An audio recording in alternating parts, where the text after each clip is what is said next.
الحمد لله رب العالمين، والصلاة والسلام على أشرف الأنبياء والمرسلين وعلى آله وأصحابه وأهل بيته وذريته أجمعين. أما بعد، فأعوذ بالله من الشيطان الرجيم. بسم الله الرحمن الرحيم. إن عدة الشهور عند الله 12 شهرا في كتاب الله يوم خلق السماوات والأرض منها 4 حروف. صدق الله العظيم. محترم بزرگوں، عزیز دوستوں اور دینی بھائیوں، گزشتہ جمعہ آپ کے سامنے ماہ محرم الحرام کی فضیلت کو اور چونکہ اسلامی سال کا آغاز اسی مہینے سے ہے تو کس طرح نئے سال کا استقبال کرنا ہے، سال گزشتہ کو سامنے رکھ کر سال رواں کو کس طرح گزارنا ہے، اس پر روشنی ڈالی گئی تھی۔ یقیناً محرم الحرام یہ مہینہ اسلامی معاشرے اور سماج میں سب سے زیادہ مظلوم مہینہ ہے۔ اس مہینے کے ساتھ عوام الناس کا تعلق بہت مختلف ہے۔ عجیب و غریب اس مہینے سے متعلق عقائد اور نظریات گھڑے ہوئے ہیں، بنے ہوئے ہیں۔ آج سے نہیں، سالہ سال سے لوگ محرم الحرام کے شروع سے ہی مختلف نظریات اور عقائد میں مبتلا ہو جاتے ہیں۔ اس محرم الحرام کے علاوہ دوسرے مہینوں کے ساتھ ایسا تعلق ایک مومن ایک مسلمان کا نہیں ہے۔ بھائیوں، کچھ لوگ تو وہ ہوتے ہیں جو اس مہینے کو نحوست کا مہینہ سمجھتے ہیں اور بہت سی خوشی کی چیزیں، تقریبات، شادی بیاہ و دیگر خوشی کے کام انجام نہیں دیتے۔ باضابطہ ہر کام کو روک دیا جاتا ہے، چونکہ محرم الحرام شروع ہو چکا۔ اس مہینے میں نکاح نہیں کرنا، گھر کی تعمیر نہیں کرنا، نئے گھر کے اندر منتقل نہیں ہونا، نئے کاروبار، نئی تجارت کا آغاز نہیں کرنا، ہر اچھے معاملات کو روک دیا جاتا ہے اور یہ تصور کیا جاتا ہے کہ محرم الحرام کا مہینہ نحوست کا مہینہ ہے۔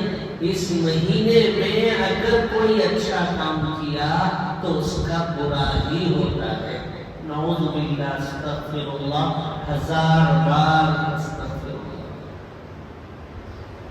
وجہ یہ بتائی جاتی ہے کہ اس مہینے کی 10ویں تاریخ 10 محرم الحرام یوم عاشورہ جس کو کہا گیا ہے، نواسۂ رسول حضرت امام حسین رضی اللہ عنہ کی شہادت کا واقعہ پیش آیا۔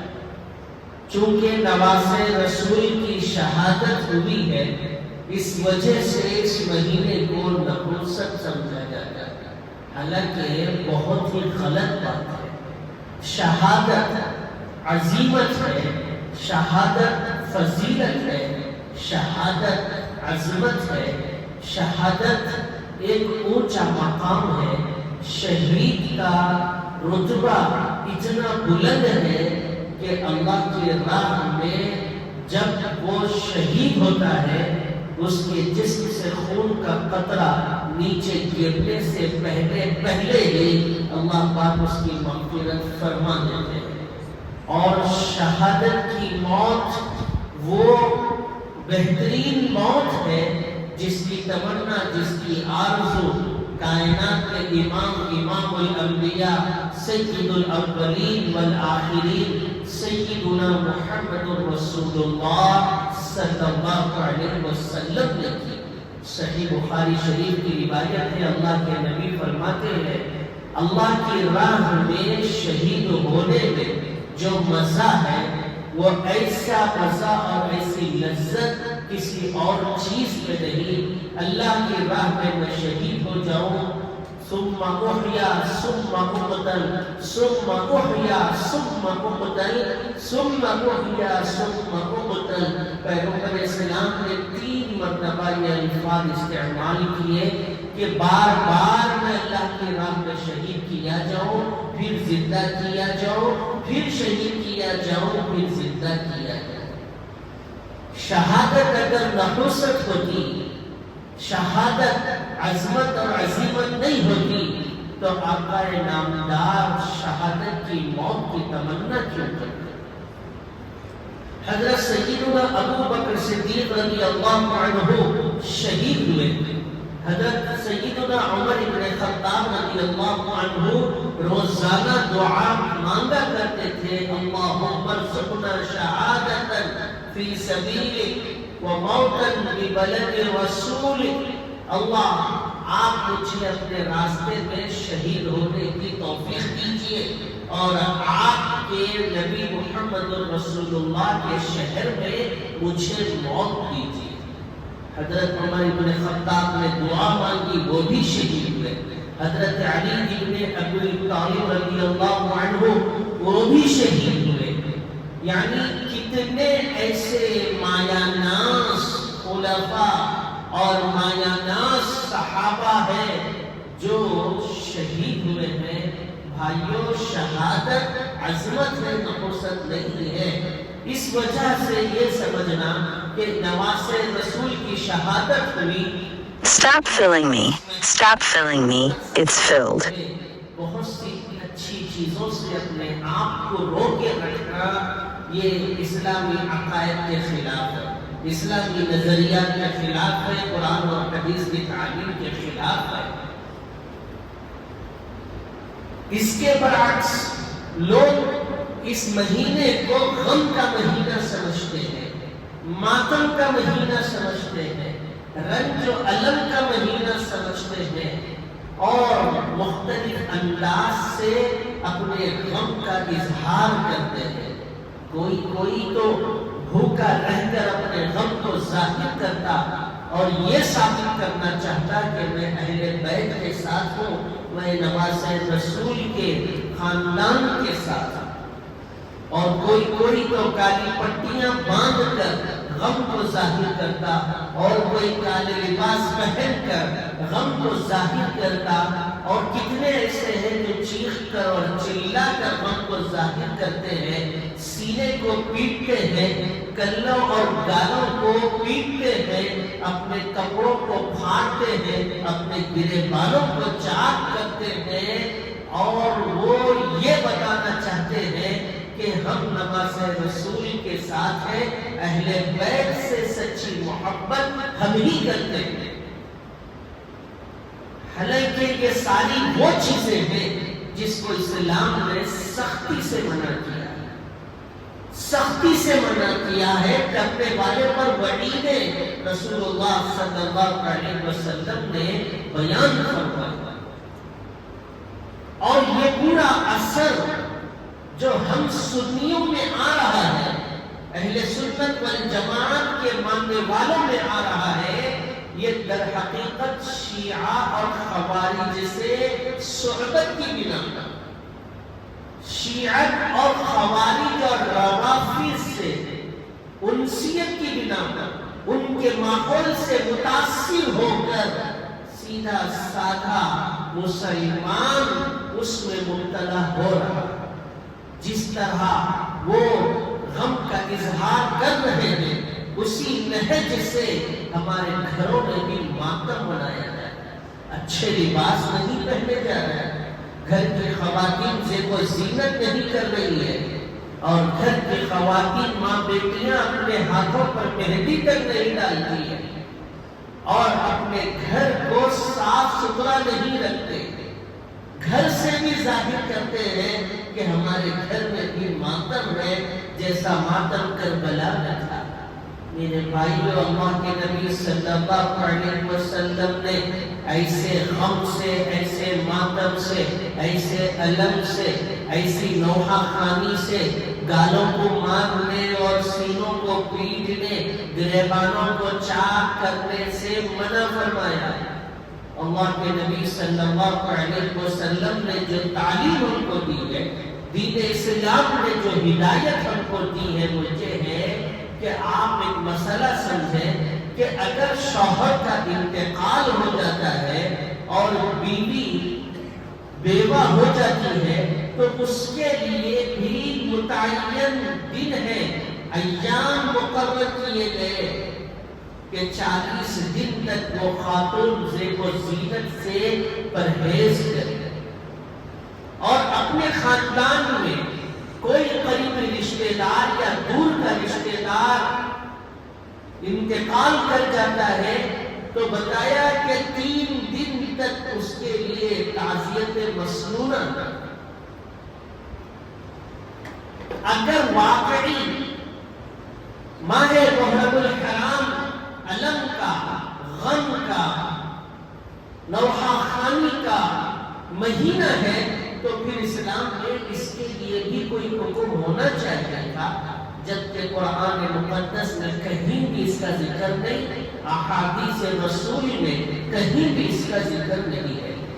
اللہ کے نبی صلی اللہ علیہ وسلم، آپ کے صاحبزادے کا انتقال ہوا اور جگر گوشے رسول اللہ اپنے بیٹے کو اپنے ہاتھ میں لیے ہوئے اور بیٹے کی رخصتی ابھی جس نے دنیا نہیں دیکھی تھی، جو ابھی کھیلتا بھی نہیں تھا، چلتا بھی نہیں تھا، بولتا بھی نہیں تھا، اتنا ننھا سا معصوم سا بچہ اللہ کے نبی صلی اللہ علیہ وسلم اپنے ہاتھ میں لیے اور اس کی رخصتی پر جو غم رسول اللہ کو تھا، اس کا اظہار صرف یوں ہوا کہ آپ کے ہونٹ خاموش ہے اور آپ کی آنکھوں سے آنسو بہ گئے۔ اس کی گنجائش، مگر چیخنا، چلانا، واویلا کرنا، نوحہ خانی کرنا، مرنے والے کی خوبیاں بیان کر کر کے رونا، اس میت کے سامنے چڑیوں کو پٹکنا، ہاتھوں کو پٹکنا، اب اور اپنے گریبانوں کو چاک کرنا، اس کی اجازت اسلام میں نہیں۔ تو پھر کون ہے جو ماہ محرم الحرام میں یہ سب کر رہا ہے؟ بہت ہی غلط بات ہے۔ اور دوسری طرف کچھ لوگ ہیں جو سمجھتے ہیں محرم الحرام کا مہینہ فضیلت والا مہینہ ہے تو اس لیے ہے کہ اس مہینے میں نماز رسول کی شہادت ہوئی، حالانکہ ایسا نہیں ہے۔ نماز رسول کی شہادت کی وجہ سے مہینے میں فضیلت نہیں، بلکہ اس مہینے کی فضیلت اللہ تبارک و تعالیٰ نے اسی وقت بیان فرما دی جس وقت یہ زمین اور آسمان کو رب العالمین نے پیدا کیا ہے، اشہر حرم میں داخل کیا۔ اتفاقی بات ہے کہ نماز رسول کی شہادت محرم میں ہوئی اور 10 تاریخ کو ہوئی۔ یہ نماز رسول کی شہادت کی وجہ سے فضیلت نہیں، فضیلت پہلے سے ہے، شہادت تو بعد میں۔ اسی لیے بھائیوں، یہ جو مغالطہ ہے اس کو بھی دور کرنے کی ضرورت ہے اور موجودہ معاشرے اور سماج کے اندر غلط نظریات کو ختم کرنے کی ضرورت ہے۔ اس مہینے میں کرنا کیا ہے، اس مہینے کی فضیلت میں، اس مہینے کی خصوصیت میں احادیث سے ہمیں جو باتیں معلوم ہوتی ہیں وہ یہ ہے کہ اللہ کے نبی صلی اللہ علیہ وسلم نے فرمایا کہ محرم الحرام یہ اللہ کا مہینہ ہے۔ اللہ کے نبی صلی اللہ علیہ وسلم نے فرمایا محرم الحرام کی 10 تاریخ یوم عاشورہ روزہ رکھنا ہے، اور وہ روزہ اس لیے رکھنا ہے کہ اس دن اللہ پاک نے حضرت موسیٰ کو اور ان کی قوم کو فرعون جیسے ظالم جابر بادشاہ سے نجات عطا فرمائی۔ اس وجہ سے روزہ رکھنا ہے، بلکہ روایتوں میں ہے کہ فرعون کے زمانے سے پہلے سے بھی قبیلہ قریش کے اندر مکہ المکرمہ میں محرم الحرام کی 10ویں تاریخ کو روزہ رکھنے کا معمول تھا۔ اللہ کے نبی صلی اللہ علیہ وسلم جب مدینہ ہجرت کیے اور مدینے میں یہود و نصارہ اہل کتاب کو دیکھا وہ روزہ رکھ رہے ہیں شکرانے کے طور پر، تو اللہ کے نبی نے فرمایا انا احق بموسیٰ، ہم تو موسیٰ سے ان کی تابعداری میں ہم زیادہ حقدار ہیں اور ہم ان سے زیادہ قریب ہیں، اسی لیے آئندہ ہم روزہ رکھیں گے تو 9 اور 10 دو روزے رکھیں گے، 9واں اور 10واں، 9 محرم کا اور 10 کا۔ اگر کوئی 9 کا نہیں رکھ سکا تو 10 اور 11 یہ 2 روزے رکھنے کی تعلیم دی گئی۔ کیوں دی گئی؟ اس لیے دی گئی کہ ایک روزہ جو یوم عاشورہ کا ہے، اگر اسی کی تاکید کی جاتی اور اسی کی ہدایت دی جاتی اور اس کو باقی رکھا جاتا تو اہل کتاب یہود و نصارہ سے مشابہت ہو جاتی، برابری ہو جاتی۔ بھائیو بہت باریکی والی بات ہے، اللہ کے نبی صلی اللہ علیہ وسلم کو غیر مسلموں سے، غیروں کی تہذیب اور تمدن سے مشابہت گوارا ہی نہیں۔ روزہ تو عبادت کے قبیل سے ہے، روزے میں بھی مشابہت پسند نہیں ہے۔ اسلام کھانے پینے میں، پہننے اوڑھنے میں، رہن سہن میں، سونے جاگنے میں، کمانے میں، گزارا بسارا کرنے میں کتنی مشابہت ہم سے ہوتی ہے۔ آپ سوچیں رسول اللہ صلی اللہ علیہ وسلم کو کیا ٹھیس پہنچ رہی ہے اور اللہ کس قدر ناراض ہے۔ ہمارے بال یہود و نصارہ جیسے ہوتے ہیں، ہمارا لباس یہود و نصارہ غیروں سے ملتا جلتا ہے، ہماری تہذیب اور تمدن غیروں کی تہذیب و تمدن ہو گئی، مغربی تہذیب و تمدن کے دل دادا ہو گئے۔ ہماری دعوتیں دیکھیں، ہماری تقریبات دیکھیں، ہمارے گھر کا ماحول دیکھیں اور ہمارے کاروبار کی جگہ دیکھیں، ہماری تجارت کی جگہ دیکھیں، کہیں سے بھی یہ معلوم نہیں ہوتا کہ ایک صاحب ایمان ایک مسلمان کا گھر ہے، ایک مسلمان کا مکان ہے یا مسلمان کی دکان ہے۔ حد تو یہ ہو گئی کہ ساتھ سفر کرنے والا مسلمان ہے یا نہیں ہے اس کا بھی احساس اور شعور ختم ہو گیا۔ اتنی تہذیب کے ہم دل دادا ہو گئے، مجبوراً پوچھنا پڑتا ہے کہ بھائی آپ کا نام کیا ہے؟ اگر وہ بتایا میرا نام عبداللہ ہے، عبد الرحمن ہے، تھوڑی ہمت ہوتی 2-4 باتیں اس کے ساتھ کر لیتے، ورنہ تو ظاہری حلیہ ایسا ہے اور لباس ظاہری ایسے ہیں کہ محسوس ہی نہیں ہوتا کہ یہ اللہ کا اور اللہ کے رسول کا نام لینے والا۔ تو بھائیو عبادت روزے جیسی چیز میں بھی اللہ کے نبی نے مشابہت کو پسند نہیں فرمایا، تو زندگی کے کون کون سے شعبے میں مشابہت گوارا ہو سکتی ہے آپ تصور کریں۔ اسی لیے گزارش ہے کہ آپ اسلامی تہذیب کے دل دادا ہو، اسلامی تمدن، اسلامی طور طریقے اور سلیقے کے پابند ہو، اسلامی لباس آپ زیبتن ہو، اسلامی ہر چیز اختیار کریں، دیکھنے سے معلوم ہو جائے کہ یہ اللہ کا بندہ محمد رسول اللہ کا غلام عبداللہ اور عبد الرحمن۔ تو اس مہینے کی ایک خصوصیت یہ ہے کہ عاشورہ میں روزہ رکھنا ہے۔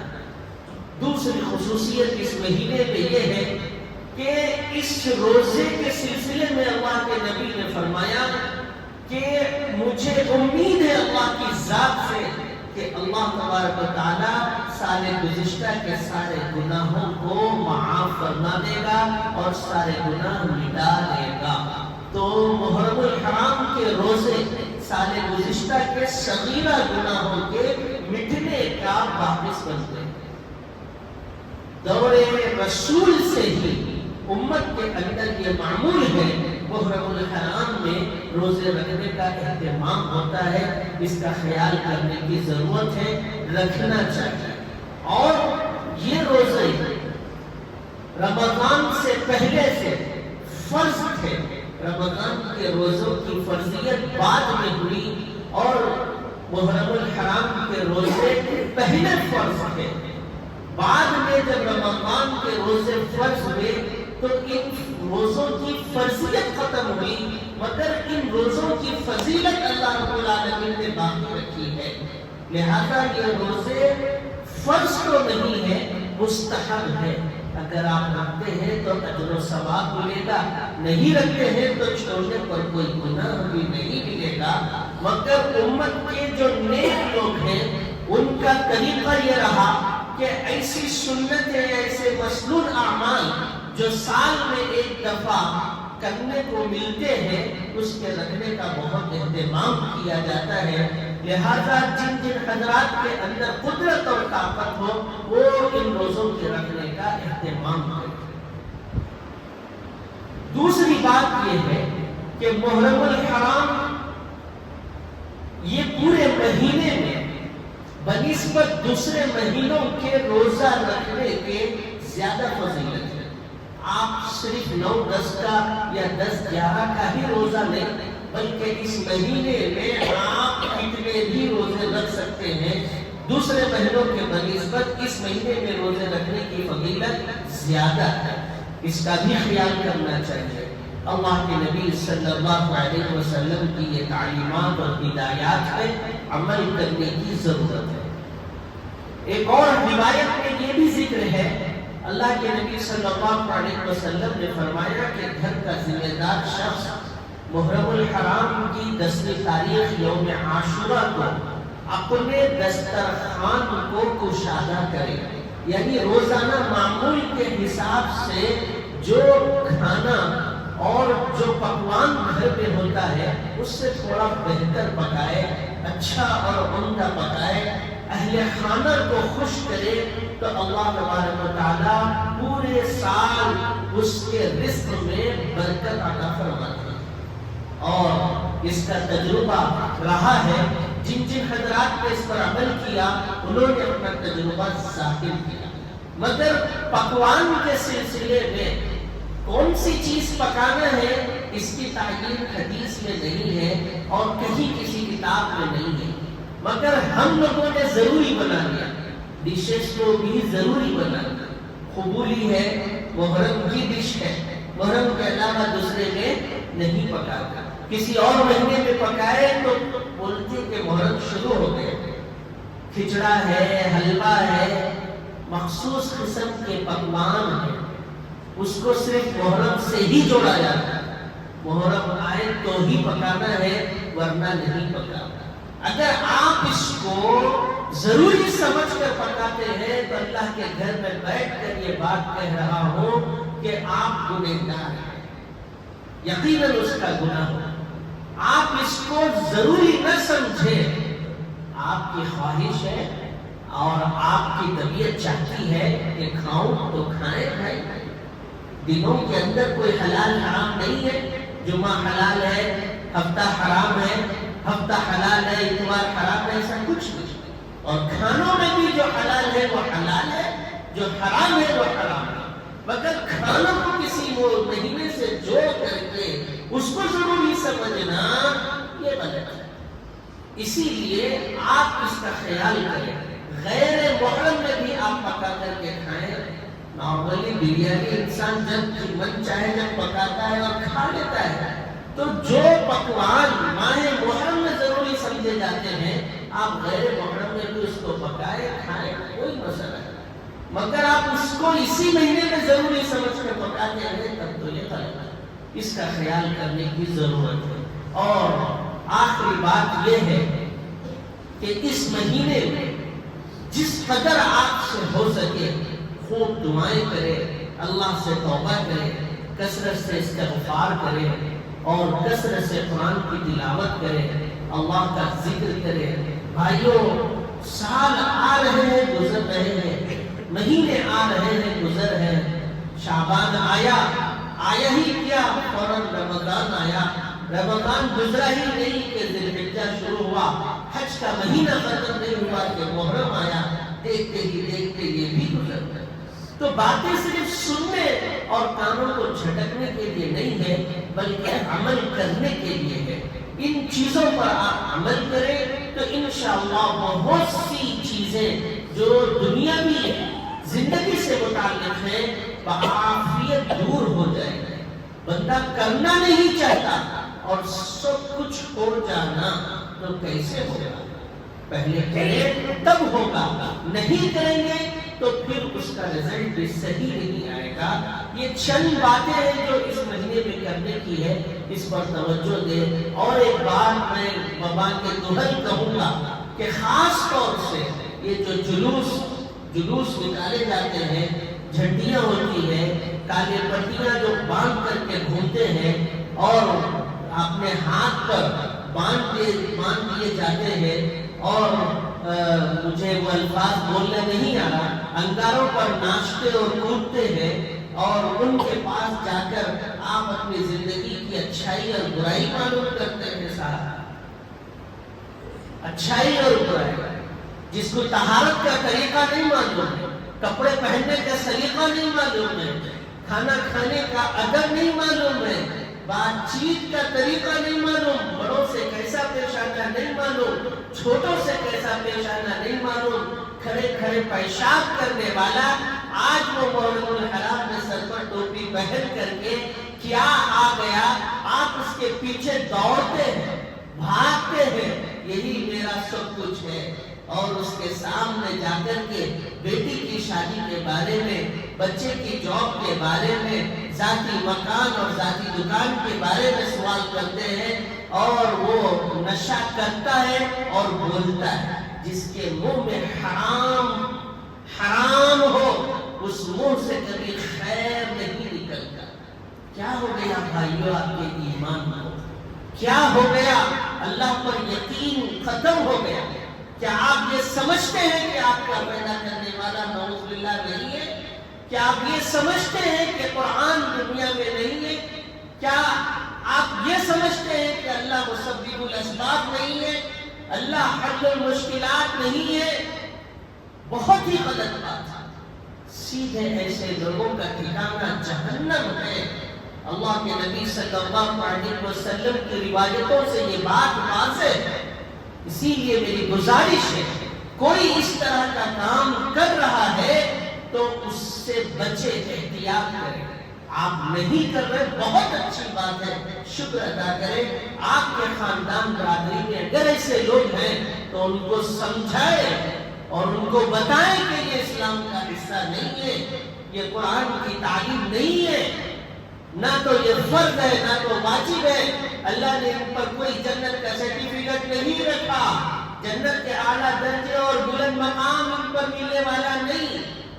اور جو جانتے ہیں وہ لوگ بھی دیکھنے کے لیے تماشائی بن کر اس کے پیچھے دوڑے جا رہے ہیں، روپیے پیسے خرچ کر دیے جا رہے ہیں، معصوم بچوں کو اس کے سر پہ سے مارا جاتا ہے اور بچوں کو نیزوں کے آزو بازو سے گھمایا جاتا ہے۔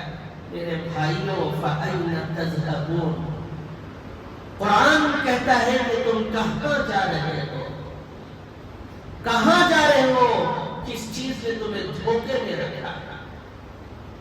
آج تو اللہ کے فضل و کرم سے دین عام ہے، قرآن کی تعلیمات عام ہے، مدارس ہے، مساجد ہے، سمجھانے والے معلمین ہیں، مدرسین ہیں، اس کے باوجود بھی اگر کوئی بندہ ان عقائد میں پڑا ہوا ہے تو اس سے بڑا بدنصیب کوئی نہیں۔ اگر میں تو کہوں گا ایسوں سے دوستی رکھنا اور ایسوں سے رشتے رکھنا اور ایسوں سے دلی تعلق رکھنا بھی غلط ہے، عدل شریعت بہت ہی غلط بات ہے۔ جو بندہ آپ کا پاس و لحاظ نہیں رکھتا ہے، شریعت کی روح سے آپ کا واجب نہیں ہے کہ آپ بھی اس کا پاس و لحاظ رکھیں۔ قرآن نے کہا تعاونوا علی البر والتقوی ولا تعاونوا علی الاثم والعدوان۔ بھائی معاون بننا، مددگار بننا نیکی کے کاموں میں اور تقوی کے کاموں میں۔ جو گناہ کے کام ہیں اور جو نفرت کے کام ہیں قرآن اور حدیث کے خلاف جانے والے کام ہے، اس میں کوئی دوستی نہیں، اس میں کوئی تعاون نہیں، اس میں کوئی ہمدردی اور نصرت نہیں۔